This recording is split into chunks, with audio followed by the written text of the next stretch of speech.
The man in the tobacco industry, who had been talking to people about what was actually known inside the tobacco industry, was threatened.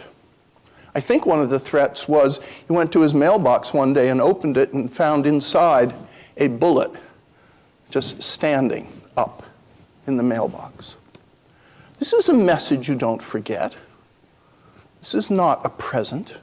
This is very difficult. Now, I know, laughing's good, it breaks the tension. There will likely come a time in your life when you feel you need to do this, if it hasn't occurred already. And if you don't know that that can make you feel quite afraid, or that it's a risk, you will know then.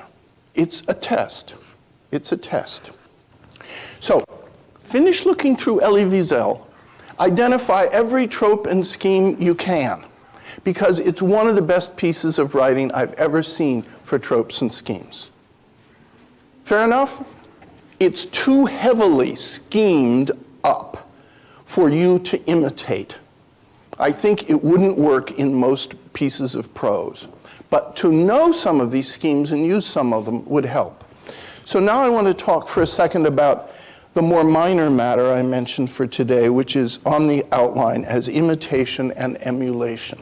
This is a little more extensive than what I mentioned earlier in the term. Find a set of writers whom you like, writers who are writing today. Maybe they are columnists in a newspaper. Maybe they are people who write a blog. Maybe they are people who write for a magazine. Try to find some nonfiction writers whom you admire. Maybe they write for the publication of the Council on Foreign Relations. I don't care what it is, but good writers. Maybe they write for The Economist. Does anyone here read the magazine The Economist? It's a very fine magazine. The writing style in The Economist is one of the most admirable writing styles in any periodical that I know of.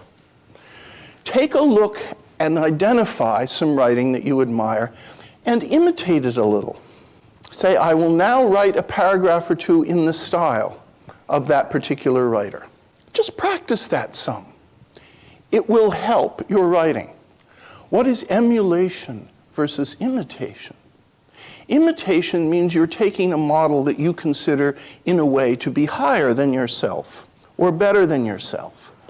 Emulation means that you are going to equal that model, that you are going to be as good as it. And that is the ultimate aim of all imitation. It's like two people diving off a springboard, and one of them may be a slightly better diver, but the other diver, who comes after and has always seen the performance of the first, wants to emulate that first diver.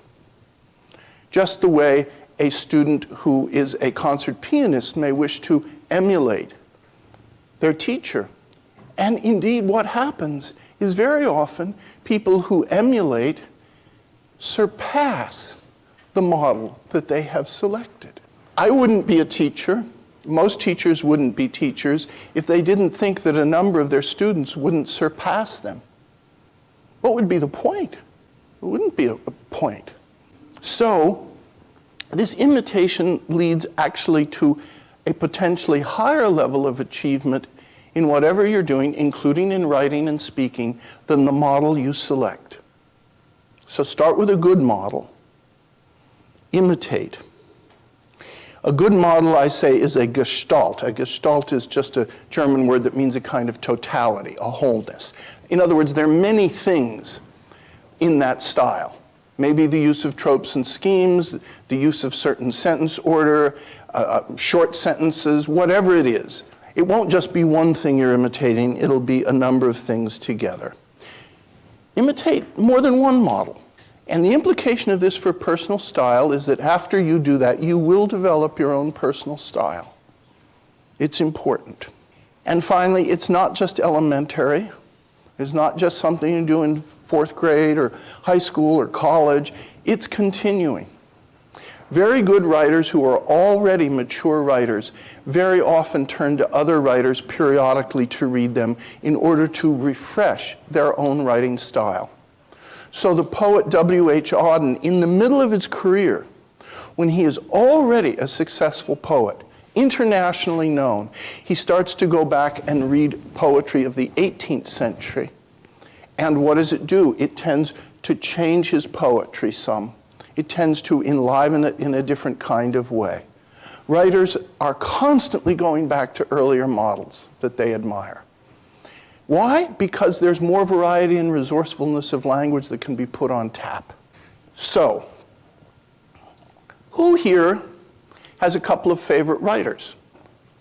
Virginia Woolf. Virginia Woolf. Not an easy one to imitate, but could be worth it. Do you have a favorite nonfiction writer? It's often a harder one. Katie? David Sedaris. David Sedaris. All right. Someone else? David McCullough, the historian? Yes. All right. These are writers worthy of imitation. They can, I would suggest, be older writers historically, but that's a harder task because styles in English prose do tend to change. And I wouldn't suggest imitating a Renaissance style or an 18th century style. Maybe a few elements of it, but on the whole, I would look for someone who is more or less contemporary. Fair enough? I'd like to spend the rest of the time today on what is the third element on the outline, which is the poetic, meaning not poetry as such, but the poetic use of language, or the literary, and our polity. And by polity, I don't mean just politics, though it embraces politics. I mean our sense of community. We talk about the Harvard community. There is a national community. It's very broad, it's very diverse, it's varied, it's large, but it still is a community. It's a community of citizens. It's a community of citizens and residents. There's the largest possible polity, which a couple of these writers talk about, which is humankind, the human species. We're faced with some pretty incredible challenges in the next few decades, which if we don't tackle, there's going to be a lot of human suffering. And a lot of that suffering is going to be felt by people who are poor, by people who are disadvantaged, by people who are not powerful, by people who cannot protect themselves from the effects of many of these problems. I want to suggest in the remaining time today that what we call the poetic or the literary actually has had and continues to have something to say about this in the way it uses language. And that language is rhetorical in a literary or poetic sense. And that sense is important. I haven't talked too much in this course as a professor of literature, but rather as someone who is taking up rhetoric. But I want to talk a little bit today more specifically about what we would often regard as literary pursuits. And so some of the reading for today dealt with poets and famous writers. It is John Kennedy talking about Robert Frost, and it is two Nobel Prize acceptance speeches by people who won the Nobel Prize for Literature, William Faulkner and Isaac Bashevis Singer. So I'd like to take a look at those and begin with Kennedy on Frost. If you have that in our own words, could you turn to that? This is on page 242. Kennedy was one of those presidents who loved poetry. He could recite it. Abraham Lincoln could recite whole swaths of poetry. Lincoln wrote some poetry, which was pretty good, which you can find in the Library of America volumes of Lincoln's writings. Theodore Roosevelt loved poetry. He wrote reviews of poets. I don't know that Roosevelt himself wrote poetry, but he knew it very well. Teddy Roosevelt did. So here is John Kennedy speaking in 1963, just less than a month before he was assassinated. And he is speaking in part about Robert Frost because the ceremony is at Amherst College. And Frost taught at Amherst some. And I believe that Frost's papers are deposited at Amherst. Frost had a particular affection for Amherst College. You'll notice in the beginning of this speech in the early part, the recurring use a few times of the word spirit. Because a lot of this, and when we turn to literary questions, is about a certain kind of human spirit. Because most poetry and most novels are, by definition, not expository prose, they're not arguments, they're not op-eds. They are rather representations of experience in life which are not unconnected to actual events and situations and politics. At the end of the second paragraph, Kennedy says, "The men who create power make an indispensable contribution to the nation's greatness." This is self-evident, and we all tend to know people who have had great power, whether they used it for good or ill. They tend to make the headlines. They tend to be the ones in the top of the news reports. But, says Kennedy, the men who question power make a contribution just as indispensable, especially when that questioning is disinterested, for they determine whether we use power or power uses us. A couple of schemes of language in there, too. What does that word disinterested mean? It doesn't mean uninterested. Kayla? It's like not questioning power for their own gain, just like for the pure purpose of like questioning whether or not that power is like in good hands. Yes. Disinterested means you're not doing that for your own gain. It's exactly right. You're not doing it for yourself. You're not doing it to gain some advantage personally. Now, is it possible to be absolutely disinterested in life? No, I don't think so. Does that mean the idea is not valuable? I don't think so. There are degrees of being interested or disinterested. This is one of the common faults in logic where people say, you can't be disinterested. In other words, the implication is either you are faking disinterest or you are simply an interested person. It's one or the other. And since being totally disinterested is impossible, you have to be interested. But that's not the right way to look at it. It's a matter of degree. Some people happen to be more disinterested than others. Some people happen to be, could we say, less selfish than others, less greedy, less desirous of advancing themselves, more willing to be disinterested for the benefit of whom? What would be the motive of being disinterested? It's not apathy. It's not that you don't care. For the benefit of the community? Yes, presumably, yes, you're doing it because you feel it's going to benefit the community. Is a benefit to the community a benefit to you? Perhaps. It may not be a direct benefit to you. You might argue to raise taxes, and it may mean you have to pay more taxes, but you may feel that that's a disinterested thing to do because you may feel the tax money is better spent than not being spent, even though, in fact, it may encroach on your personal finances. It's hard to say. Kennedy goes on to say about Frost that national strength matters, but the spirit which informs and controls our strength matters just as much. This was the special significance of Robert Frost. He brought an unsparing instinct for reality to bear on the platitudes and pieties of society. And a lot of Frost's poetry is pretty realistic about life. It is. He was born and lived for the first 11 years of his life in California, believe it or not. Most people don't associate Robert Frost with California, but I think for the first 10 or 11 years of his life, he was in the Bay Area. Then he came to New England, and he ended up being almost a kind of quintessential, crusty New England literary figure, and much of his poetry is set directly in New England. And some of it's fairly harsh.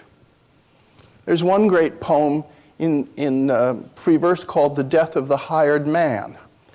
In New England, there used to be a kind of person called a hired man who was an itinerant, who would go around from farm to farm and stay at a certain farm, maybe for a season or 6 weeks, and he would do work, and he would get a room Or maybe he'd sleep in the barn, and he would be paid, and then he would go somewhere else and work. And in The Death of the Hired Man, it's a conversation about a hired man who has died. And one of the most heart-wrenching of all lines in American poetry in describing why the death of the hired man comes back to the particular place where the people are. That line is, "Home is the place where when you have to go, they have to take you in." That is a rather harsh view of reality. It's just one step barely above homelessness. Home is the place where when you have to go there, they have to take you in. And all of the kinds of human obligations and connections that suggests. His sense of the human tragedy fortified him against self-deception and easy consolation. "I have been," he wrote, "one acquainted with the night." This is a poem that Kennedy liked to recite. And because he knew the midnight as well as high noon, because he understood the ordeal as well as the triumph of the human spirit, he gave his age strength with which to overcome despair. Lots of interesting schemes of language in that sentence as well. At bottom, he held a deep faith in the spirit of man, for he saw poetry as a means of saving power from itself. You recall Washington warning against the great proclivity in the human heart for a kind of corruption. Well, you're probably all familiar with that quotation, "Power corrupts," right? And what about absolute power? Corrupts absolutely. Yes, I think that was Lord Acton. Power corrupts, and absolute power corrupts absolutely. Do you believe that? You think it's true at least some of the time? I'm sure it's true some of the time. It's an interesting statement. And what Kennedy is saying, and he's speaking as, at that time, the most powerful person in the free world, is that yes, it can corrupt. It does corrupt. When power corrupts, poetry cleanses. Interesting claim. When power corrupts, poetry cleanses. For art establishes the basic human truth, which must serve as the touchstone of our judgment. That's a remarkable sentence. What is the basic human truth? For art establishes the basic human truth, which must serve as the touchstone of our judgment. What is the basic human truth?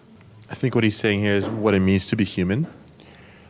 That's a good attempt at this because he doesn't explain what the basic human truth is. All that it means to be human. Not just what it means, but all that it means. Jake? Is he referring to mortality? Or like being modest? I think he is referring in a way to mortality. Yes, I think mortality is part of it. It certainly is part of it. He's already talked about the human tragedy. And you say, well, life's not always a tragedy. No, it's not always a tragedy. Sometimes it's a tragedy. And for some people, occasionally lives end in tragedy. And so that larger reality, which he calls basic, is a reality, he says, that the artist gives you. A very great artist gives it to you. How many people have ever read a novel or maybe even a poem and put it down and somehow felt that it just a little maybe changed your life, your perspective? Just a little, somehow, sticks with you? I think that's what Kennedy is getting at here. That art has the capacity to reflect reality in a way that certain expository arguments about particular events don't. It's a more capacious vision. It's a more disinterested vision. And it is put forward by artists who generally have seen experience pretty closely and pretty carefully and have imagined experience elsewhere closely and carefully.